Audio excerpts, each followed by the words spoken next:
You will hear a conversation between Harry and Andrea, two students who have just finished their final exams. First, you have some time to look at questions 1 to 5.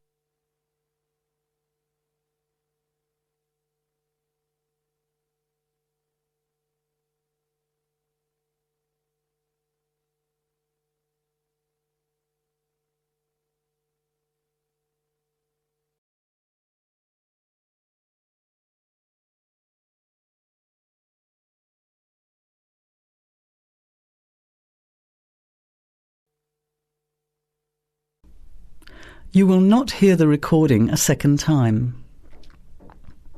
Listen carefully to the conversation and answer questions 1 to 5.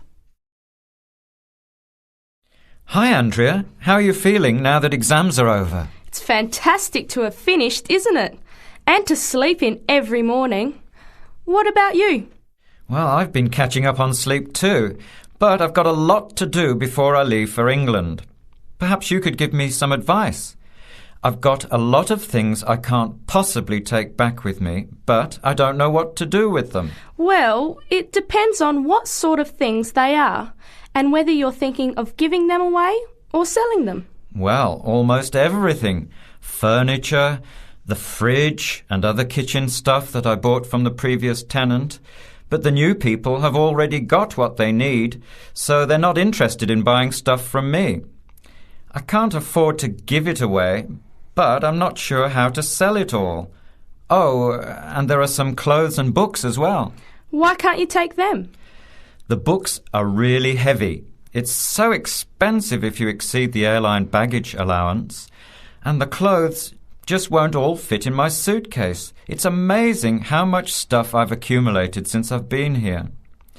Anyway, I don't think I'll need as many summer clothes in England as I have here in Australia. I see. Well, there are several alternatives. First of all, you could put up notices around the university about the books. You know, on the notice boards in the Student Union building and in the economics department. Anywhere second and third year students will see them. People are always keen to buy cheap textbooks. OK, what should I say on the notices? Just put the titles, authors and price you want, your name of course, and maybe put your phone number on those little tear-off tags. That's a good idea. And what about the furniture? You could try doing the same thing, but usually students are away all summer, so they don't want to buy furniture now. Another place to try might be a second-hand shop. Someone from the shop will usually come around and give you a free quote, and then you can decide. But you don't usually get much money for that sort of stuff. Before you hear the rest of the conversation, you have some time to look at questions 6 to 10.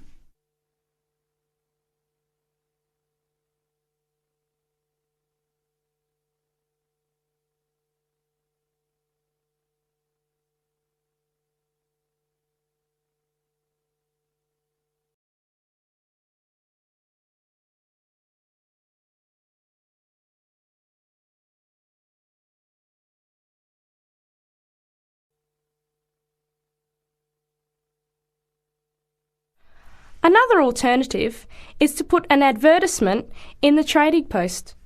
Do you know that paper? It comes out every week advertising things people want to sell.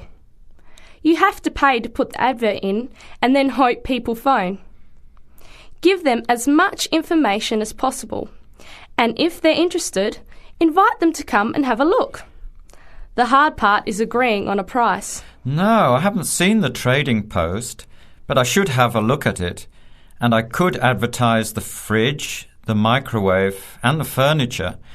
But the kitchen stuff isn't really that good. You know, old cutlery, a few pots and pans and some plates and things. What shall I do with them? Well, another option is to donate the kitchen things to a charity shop.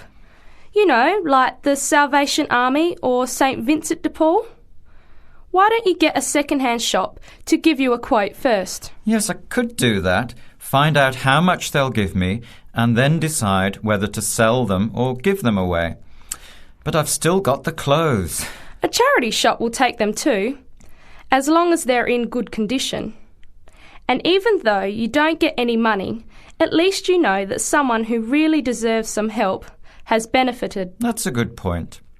I'll advertise the expensive stuff, the furniture, and donate the clothes and kitchen stuff. Let's go and buy a trading post and you can help me write the advert.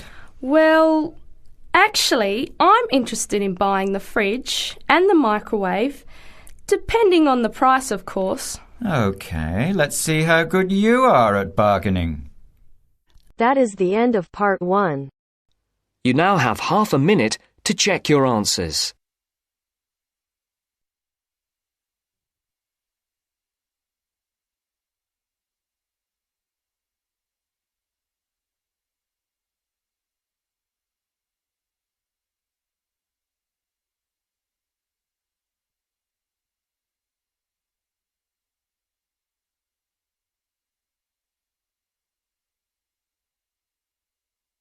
Now turns to part 2. Part 2. You will hear part of an introductory talk to a health club. Listen carefully and answer questions 11 to 15.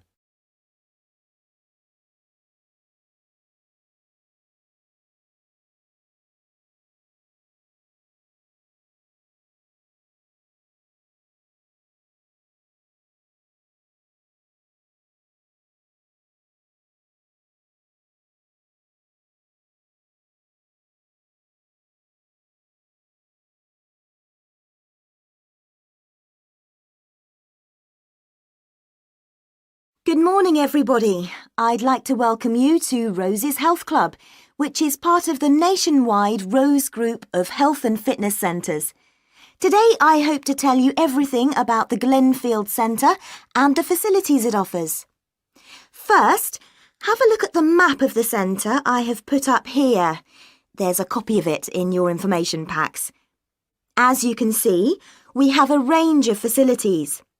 We are here at the meeting point, next to the reception desk. If you get lost, which is unlikely, make your way here. The main feature of the health club is, of course, the swimming pool. This is a 25-metre pool divided into 3 or 4 lanes. Access to the pool is normally through the changing rooms for obvious reasons.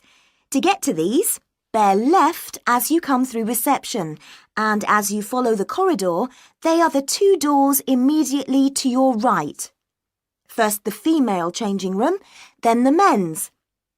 If you follow the corridor right to the back of the building, you'll find one of our most popular features, 3 state-of-the-art squash courts. We keep them in very good condition, so if you're keen on that sport, I'm sure you'll appreciate the quality. Right then, I'm sure what many of you are thinking of joining for is access to the gym facilities and activities like yoga. We've got lots of space for this, and these are all situated on the left-hand side of the main corridor, opposite the changing rooms and squash courts. At the far end, you'll find the fixed and free weights room. There are lots of fixed weights machines, and you'll also find exercise bikes and rowing machines. Next to that, directly opposite the changing rooms, there's access to our sports hall. This is where yoga classes, martial arts, circuit training and other classes take place. We even have badminton and table tennis sometimes. OK, moving on from the sports, there are 2 other things to point out. One is a small door next to reception to the left as you come in. This takes you into the staff training room. This is important because you'll know where to find us in an emergency, and it doubles as a first aid room in those circumstances. Finally, Last but not least, there is another corridor to the right as you come in, and that leads you to the cafe lounge on one side and the viewing area for the swimming pool on the other. Before you hear the rest of the talk, you have some time to look at questions 16 to 20.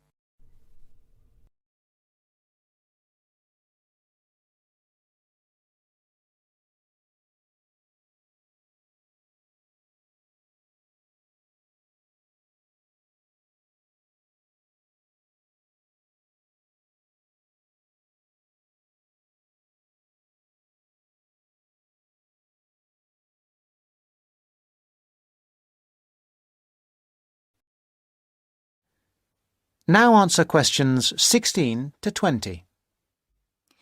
Now, we will go for a little tour in a moment, but first I'd like to tell you a little about the different kinds of club membership we have, so that you can be thinking about what you want as we go round. We first of all have the Anytime membership. Anytime is the complete go-as-you-please membership. This entitles you to full use of all the facilities during all opening hours, and we're open every day from 5 a.m. till midnight. This costs £850 per year, though there are some discounts which I will tell you about in a moment. Don't forget that the Rose Group is a nationwide group, and this membership also entitles you to the full use of the group's other 250 clubs around the country. The Free Time membership is an off-peak membership. This entitles you to use of the facilities between 10 a.m. in the morning and 3 p.m. in the afternoon. Also, you can use the facilities at any time at weekends. This costs £500. Note that you will still have access to a personal trainer under this membership scheme. Finally, a standard membership costs £400 and is a weekday membership really, especially suitable for retired people who can come during the week. There is also a children's membership scheme. Children can join this scheme if they are between 15 and 18 years old. Please note that children of less than 15 can't come to the club without an adult, and they can't take sessions on the sunbed.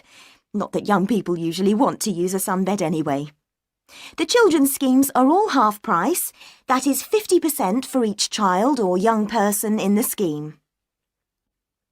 People who live outside the area can have a discount of up to 50%, but this has to be arranged specially with the general manager. If that is of interest to any of you, let me know and I will fix up an appointment for you. Now, let's go on our tour. That is the end of part 2. You now have half a minute to check your answers.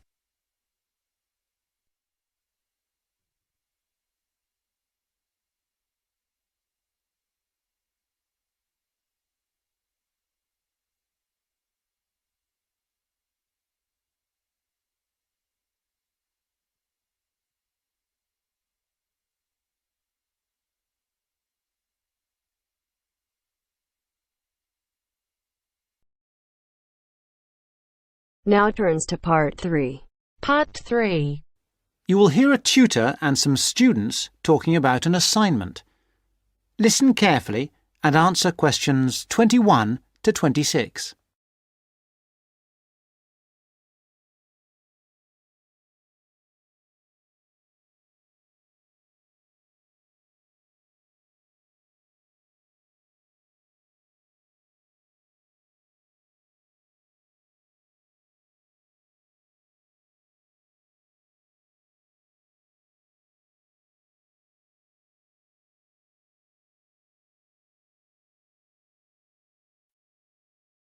Come in. Sit down. Good to see you. Hello. Hello. Now, this assignment. The best thing we can do, I think, is to think how we can approach it. The main point is to investigate television, but not what's happened in the past. I was thinking that it would be necessary to go over the new media first and then... Yes, that's a way to make a start, but you need to do that quite briefly. But it's quite a complex topic. Yeah, I agree, but the emphasis must be on the future development of television as a cultural phenomenon. Yes. I've been reading the talk by Ashley Highfield. All right, and what do you take from that? What are the things that are competing with television? Well, to start with, there is the games console. Then there is the personal computer and the internet. Then again, the mobile phone with its capability of games and puzzles. And of course, internet access. Lastly, there is the iPod with the possibility of listening to music wherever you go. Good, you've understood that. Now, which of these presents the greatest competition for television? Well, according to the research, it's video games. Yes, that's true at present, but in the future... I think the phone will present the greatest threat then. And why? Because it's mobile, portable, and it's developing fast. Yeah, I think you're right. You need always to look to the future and try to assess how things will develop, as we said. Good. Now, you need to move on to the new social trends in connection with television. Is one of them the idea that programmes might become shorter and shorter? Ah, yes. The average program might be 10 minutes. Or even less, just mini-programs, say 4 to 5 minutes long. Now, do you think you can get access to all the materials you need? The problem at the moment is the library. Oh, yes? What's happening there?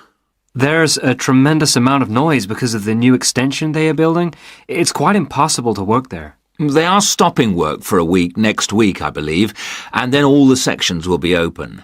There's a hold-up because some roof tiles have not arrived, so there'll be peace for that week. But then after that, the media studies section will be closed for a week and all the noise and dirt will start up again. Yes, the sociology section will be open, and there's some good stuff there for you on this topic, and it's further away from the noise.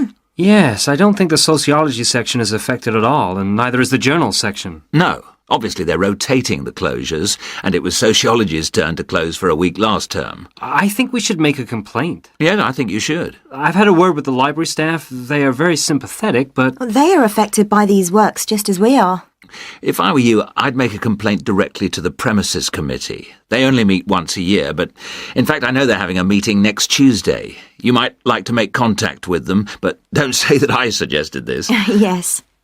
But the Students' Union might be better since they are independent of the university. That's true, but I can't imagine that people haven't already approached them about this. Let's try the premises committee. Good idea. Why not? OK. Now, don't forget I need a copy of your dissertations by email and 2 copies in print, that is, on paper. If you give the reprographics office 24 hours notice, they'll make copies for you. And if you give them my details, they'll send those copies directly to me. They won't send copies to you, so you'll need to take your own copy personally from them. Good. Any questions? Before you hear the rest of the talk, you have some time to look at questions 27 to 30.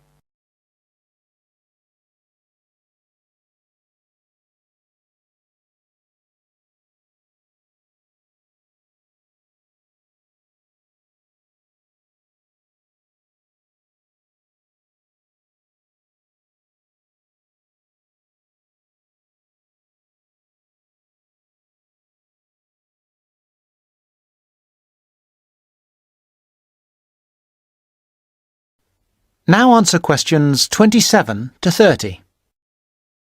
One little thing was just that I wondered whether we should actually talk about that famous website. You know the one, YouTube. Ah, I was rather hoping you hadn't overlooked that. Good point. It's mostly homemade videos. I suppose you could say that each video is a television version of a podcast. Anything else? Yes, I've got a question, I'm afraid. I'm not completely clear about the exact meaning of culture, as we are using it in this subject. Well, Mrs. Jones is giving a lecture on culture and society in the University Theatre. It's on Wednesday at 10 a.m, and you can learn all about it there, I'm sure. Can you give us that again, please? Yes, that's Culture and Society. It's in the University Theatre. And let me just check the time. Yes, here it is. 10 a.m. on Wednesday. She'll be giving a very thorough discussion of the issues in defining what culture means. Right. That's good. The thing is, the reading list confused me a bit. One thing that occurred to me was that it might be broken down into subsections for future students. Yes, that's a fair point. I'll bear that in mind. Now, don't forget, you need to do the reading and finish the assignment by the 4th of July. Is that okay? Fine. Thank you very much.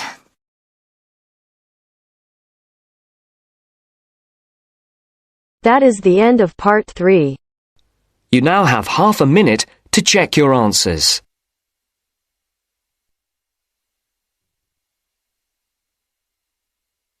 Now turns to part 4. Part 4. You will hear a historian giving a presentation about techniques to identify the origin of handwritten books from the Middle Ages. First, you have some time to look at questions 31 to 40.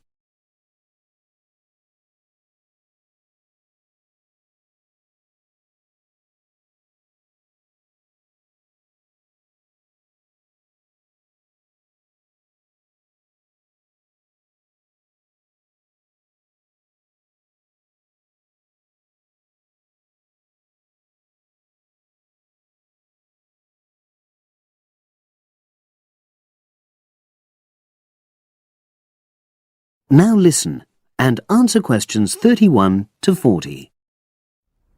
My presentation today is on how the science of genetics is being used to shed light on the origin of manuscripts, anything written by hand, produced in the medieval period, that is, the period between the 5th and 15th centuries AD. As many of you know, thousands of medieval handwritten books still exist today. Some of them have a clear provenance, that is, we know exactly where and when they were written. But the origin of many manuscripts has been a complete mystery, that is, until 2009, when geneticists started using DNA testing to shed light on their origins. But before looking at the new research, I need to explain something about the way the manuscripts were produced, particularly what they were written on. Virtually all were written on treated animal skins, and there were essentially two types. The first was parchment, which is made of sheepskin. It has the quality of being very white, but also being thin. It has a naturally greasy surface, which meant it was hard to erase writing from it. This made it much sought after for court documents in medieval times. The second type is vellum, which is calfskin. This was most often used for any very high-status documents because it provided the best writing surface, so scribes could achieve lettering of high quality. So, once the animal hides had been chosen, they had to be prepared.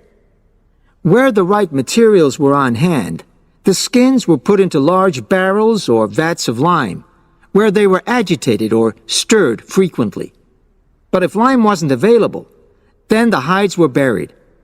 Both these techniques were designed to cause the hair to slough off and the skins to become gelatinous and therefore more flexible.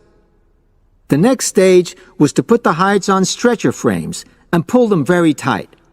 While on the frame, they were scraped with a moon-shaped knife in order to create a uniform thickness. For parchment, that was the end of the process. But for vellum, there was an additional stage, where it was bleached in order to achieve the desired color.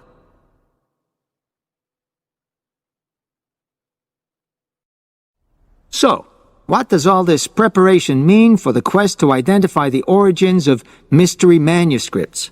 Well, until recently, the only way historians and other academics were able to guess at origins was either through the analysis of the handwriting style or from the dialect in which the piece was written.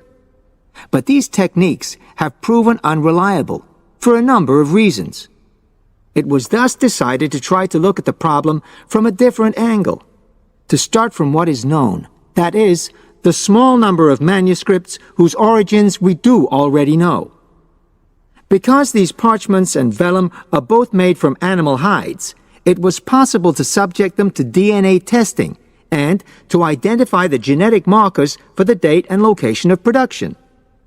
From this was created what is known as a baseline.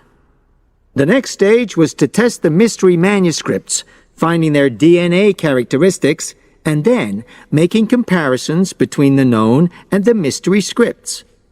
Genetic similarities and differences enabled the scientists to gain more information about the origins of the many manuscripts we had known virtually nothing about up to that point. Now you might ask, what are the potential uses of this new information? Well, obviously, it can shed light on the origin of individual books and manuscripts. But that's not all.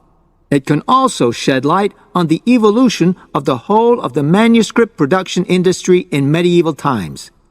And because that was such a thriving business, involving very large-scale movements right across the globe, the new data in turn help historians establish which trade routes were in operation during the whole millennium. Now, if anyone has any questions... That is the end of part 4. You now have half a minute to check your answers.